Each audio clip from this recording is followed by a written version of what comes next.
Okay, so these are going to have variables. These are going to be kind of going through our exponent rules that we learned back in chapter 5.1. But it will have fractions for exponents. So if you remember this one, if you have the bases the same and it's multiplication, you add the exponents. So you can just simply put those two fractions in and add them. So in your calculator, you're going to go fraction button, 3/4. Bring your cursor out, plus, because this is the product rule. So you're gonna add them. So then we add the other fraction, which is 3/7. Enter. So your fraction is now 33/28. And remember, your base still stays y. So 33/28. And you'll put that into your ALEKS answer. So remember, when you do your ALEKS answers, you'll have to do that button that gives you an exponent. Then in the exponent, you got to do the button that gives you a fraction. All right, number 6. This is going to be the quotient rule, because you have v to the third over v to the fifth, or to the 3/5. Sorry about that. It's 3/5.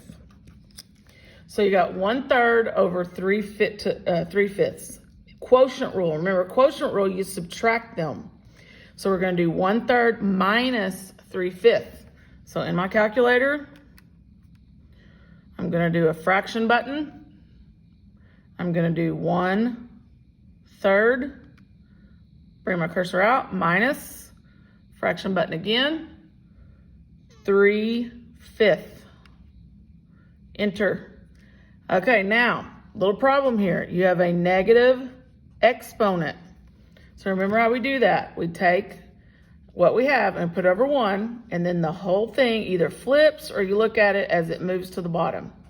So now the 1 is on the top, and the v to the 4/15, the negative is gone now. That's on the bottom.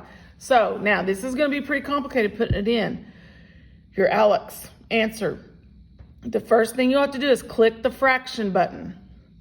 Then you'll put your 1 on the top, put your v on the bottom, and then down here, you'll do your exponent button.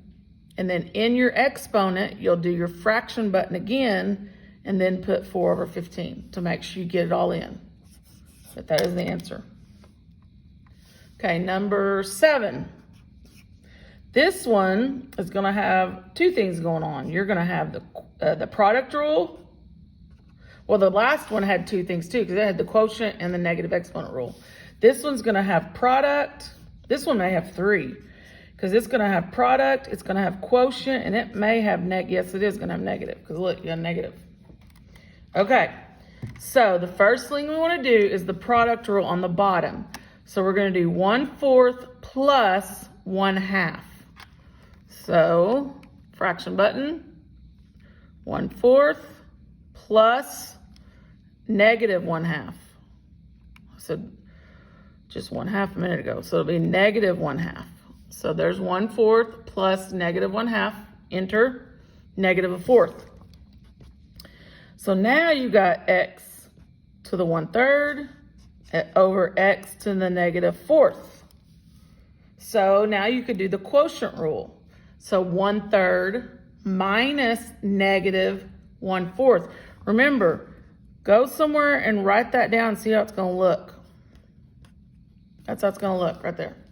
So those two negatives are going to cancel. So that's basically 1/3 plus 1/4.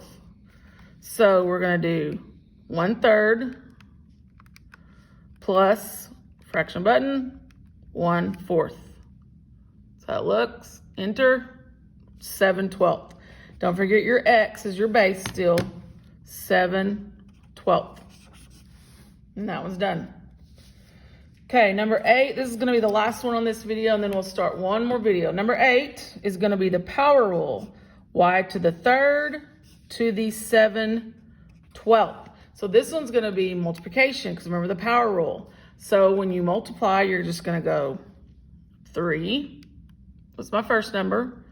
You're going to do times, and your next number is your fraction. So fraction, 7/12. See how that looks? 3, Get the glare off of it. 3 times 7/12. Enter 7/4. And remember, your base is still y, 7/4. And that's what you put into the Alex answer. So this video is like what you'll see on 5, 6, 7, and 8 on that assignment.